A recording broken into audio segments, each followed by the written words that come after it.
Ladies and gentlemen, this is Mambo number 5. Tong, tong, tong, tong, tong. Hello everyone, this is Ernesto with Aftershoot, and in this video we're gonna learn to make some good old traditional Peruvian ceviche. Actually no, because this is not a cooking channel, but if you wanna learn about the ceviche, just hit me up. I don't know how to make ceviche, but just hit me up. Anyways, what I'm actually gonna do in this video is show you guys a couple of tips and tricks I've learned throughout my photography career that I apply constantly when I edit photos in Lightroom. Now, for those of you that are not necessarily familiar with my work, I'm what you might call a I'll shoot everything you pay me to shoot photographer. So I've shot weddings, events, conferences, I've done portraits, lifestyle, I've shot food photography, product photography, landscape, real estate, travel images.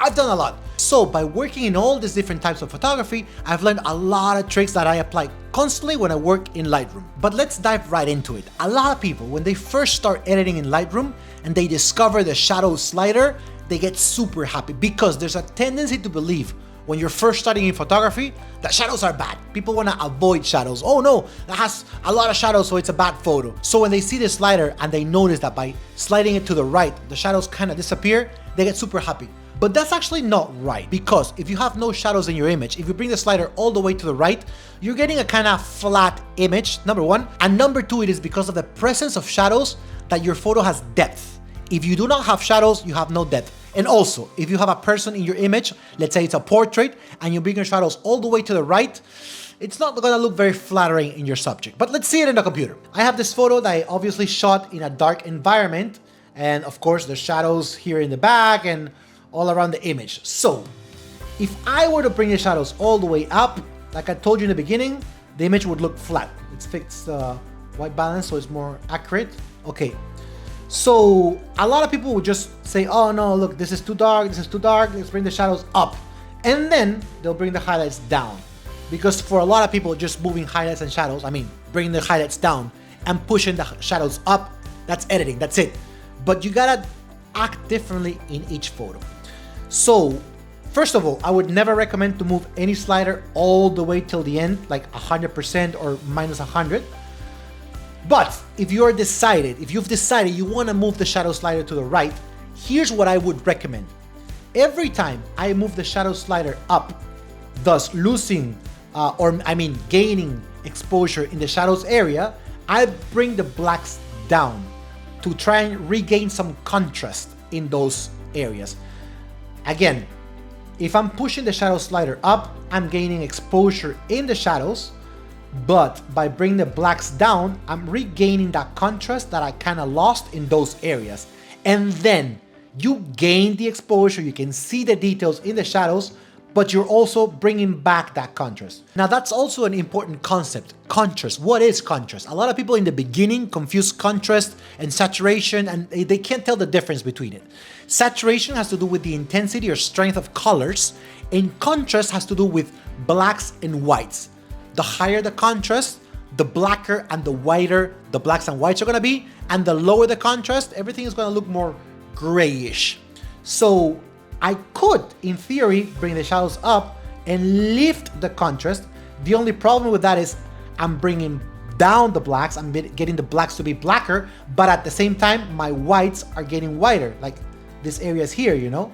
So in order to just work with the black areas, instead of moving the contrast slider, I bring down the blacks. And that's basically what I'm gonna do. So there you go, that's tip number one. If you are gonna bring up your shadows, my recommendation is to bring down your blacks to regain some of the contrast you're losing in the shadows areas. Let's say we have another example right here.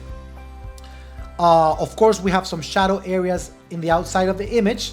So if we were to bring the shadows up, we would be regaining some exposure in those areas, but then everything is getting a little flatter. Let's fix the white balance so it's more accurate to what actually was happening in that scene. Okay, so I brought the shadows up, and like I said, I'm bringing the blacks down to regain some contrast.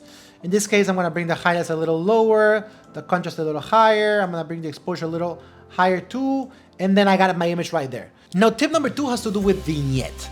Our eyes are always drawn to the area of the image that has the most light, the most exposure. So with vignette, what we do is we concentrate the attention of the viewer in a certain area of the image. Usually by using the vignette tool in Lightroom, it goes to the middle. Let's do it right here. So we have this photo that we barely worked on. We go to effects, and then we have the vignette. That means the edges of the photo are gonna darken so we can get some more attention in the middle. This is a little exaggerated right now, but it's just to show you how the vignette works. But in this case, the vignette is not working very good because our subject is not exactly in the middle of the photo. He's up here. So if I darken the edges, eventually I'm gonna darken the subject. So how can I create a vignette that doesn't necessarily focus only on the middle of the image, but can be around, let's say, the subject's face or whatever? Well, to do that, we go to the tools up here and we use the radial gradient. What I'm gonna do is I'm gonna draw a radial gradient around the area that I wanna be creating the vignette in, let's say this area here, and I'm gonna invert it to select whatever's outside that area, and I'm gonna very gently bring down the exposure of whatever's outside that area. By doing that, I'm keeping the exposure inside the radial gradient, and whatever's outside, I'm bringing down. Now, you have to do it very lightly. Like I said, I'm barely bringing down the exposure. Let's not do something exaggerated because then it becomes too obvious. This just has to be a little bit in order to draw the attention of the viewer, but not so much so people can actually notice that we did something there, no? Right there, that's perfect for me. So let's say I want to apply vignette to this photo. Let's go to effects, and I think the normal vignette slider in Lightroom is actually going to help me out here. I'm going to darken the edges a little so that everything is drawn into the middle of the image, which is where my subject actually is. And then the subject that's already been framed by this kind of window, it's also being framed by the vignette that I created right here. Now let's say you shot a portrait and you want to do some skin retouching, but you don't want to go all the way to Photoshop to do the double frequency, and then, or you don't want to use other softwares or plugins, and you want to avoid all of that and you want to do skin retouching inside of Lightroom. So there are some AI skin retouching tools in Lightroom, but I'm going to show you how I manually skin retouch a portrait just using Lightroom. So let's say we have a portrait right here. Now in this case, of course, I'm kind of cheating because the model has great skin, but we do still see some details that could be subtle. This is still gonna work in different portraits, but in this case, I just happen to have a model with great skin. So the first thing I would do is I would get rid of the blemishes, you know, little blemishes like this here. I'm gonna do this real quick. All I wanna do is just get rid of whatever is too noticeable so that I can have a cleaner area to work with. So I'm gonna get rid of some of these little things here, very quick. And that's basically what I wanna do to start with. So now I'm gonna grab the brush tool and I am going to brush the areas of the image that I wanna soften. Right here, some of her forehead. I'm not gonna choose everything because I do wanna keep some detail in some areas of her face, but basically whatever's not the lips or the eyes or the nose or any areas that if I bring the details down are gonna make the portrait look kind of weird. So I gotta be careful with the nose. Basically something like this. Okay, I've roughly selected the face of my subject. What I'm gonna do now is I'm gonna bring down the clarity, let's say to -30, more or less. And then I'm gonna bring down the texture, but not so much. The texture I'm gonna bring down like to 10 or 15 tops. You don't wanna overdo it because then it looks fake. So now we go close to the skin and you see it is definitely softer. I can make it even softer so you can see the difference between the before and after. Let's bring it to -45 or something. And if you see this image compared to the original photo, you definitely see that there's been some skin retouching or skin smoothing done around the areas that I selected. Now this definitely is not going to replace professional skin retouching, but it definitely does the trick for quick portraits. So you want to do that and you didn't know how to do it in Lightroom, well now you know. So like I said, I do a lot of different types of photography. And for some clients, I deliver a certain amount of photos. Let's say I made a contract with a client and they are to receive 30 images as a final result. Because they only get 30 images or 40 or whatever the contract says, they want to be the ones to select the images that I'm going to work on. So how do I send photos to my client so they can see them, select them, tell me which ones to work on, but not send them high resolution, big images that they can later keep? Because my idea is if they want more photos, then they're gonna come back to me and say, listen, I wanna pay extra to get more images. But if I'm already delivering high resolution, large photos, they don't need me. They're just gonna keep them, you know? So how do I send images for them to select? Well, that's what I do here. So I select a group of photos, I do export, and then I'm gonna change some of the export settings. First thing I do is I bring down the resolution, the file size, usually to like 350K or something like that. And then this here is the most important thing. Well, first I gotta resize the long edge. You can change whatever you want here. Long edge to be 750 pixels, thus making the image so small that it becomes kind of unusable, you know? They want large resolution, high resolution files. If it's 350 kilobytes with a long edge of 750 pixels, it's probably gonna be worthless for them. But the most important thing is the watermark. So this is what we do here. I add a watermark in the middle of the photo, like this here. I make it a little larger, and then I bring the opacity a little lower.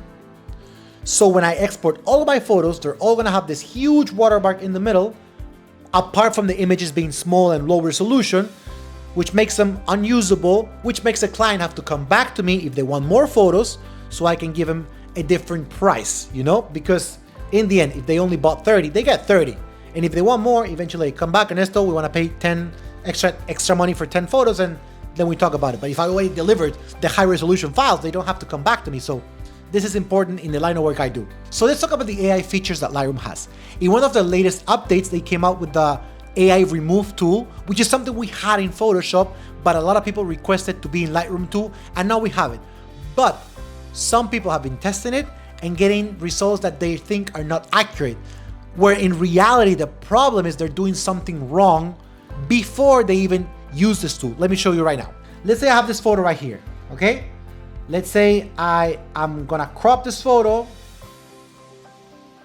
like this. You know, I want my subject in this line right here. Perfect.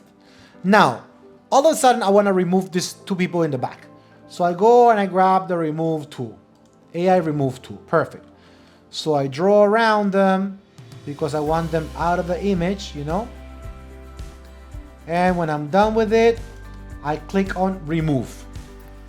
But something happened. I got another person here, and then it's weird because it does not remove them. Well, the problem here is before I even started with the remove tool, I was cropping my photo. For the remove tool to work, it needs the whole image. It needs the photo to be complete, so it knows everything that's outside that area, and it can actually replace it in a better way. So before I crop, I'm gonna remove these people here in the back. I'm gonna click on remove, and now the software has all the information it needs for it to remove the people in the back and for me to get the result I actually want. And then after I've done the AI remove, I can crop my photo to whatever I want. Let's say Instagram size. Let's bring it like this. And now there's not gonna be any issues because the people in the back have already been removed. So this is an issue a lot of people were encountering when trying to remove a photo where they had already done a crop. So remember, first remove, then crop. Now let's talk about noise reduction. As a lot of you already know, Lightroom already had noise reduction tools that we used in the past, but by trying to reduce the noise, we would also lose the definition, the sharpness of the image. Let's see it. So this image was shot at ISO 6400, which in my camera is already kind of pushing the boundaries. As you can see, it is a very noisy image in the background. And if I went to details and I tried to use the noise reduction tool, I could get the noise reduced, but I'm also losing definition in the subject, because what the tool is basically doing is it's reducing the details of the image so they can get rid of noise, you know? So this was a problem and we had to use this tool responsibly. But not too long ago, Lightroom came out with AI noise reduction, which works perfectly. The only problem is it takes a while for it to work in each image. So if I shot, let's say 10, 20, 50 photos, and I want to apply it to each photo individually, I would be sitting down, waiting for it to be done in one photo. That can take like a minute or two, and then the next photo, and then the next photo, and then the next photo. But did you know that you can batch the noise reduction? You can enhance a group of images all together at the same time?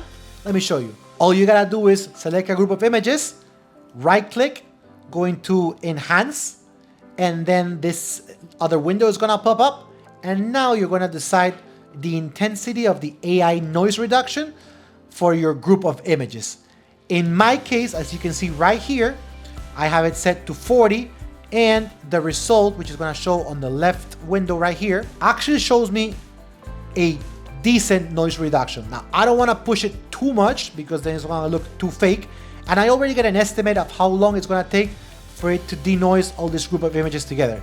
And then I just click on enhance, and then all my images at the same time can get this AI noise reduction done at the same time, rather than me just going individually into each photo and reducing the noise of them one by one by one by one. So there you go. Those are some tips and tricks I apply when I use Lightroom and I've learned during my photography career. Remember to follow Aftershoot in all of our social media so you can have the latest information of the last features Aftershoot has to offer. See you in the next one. Bye.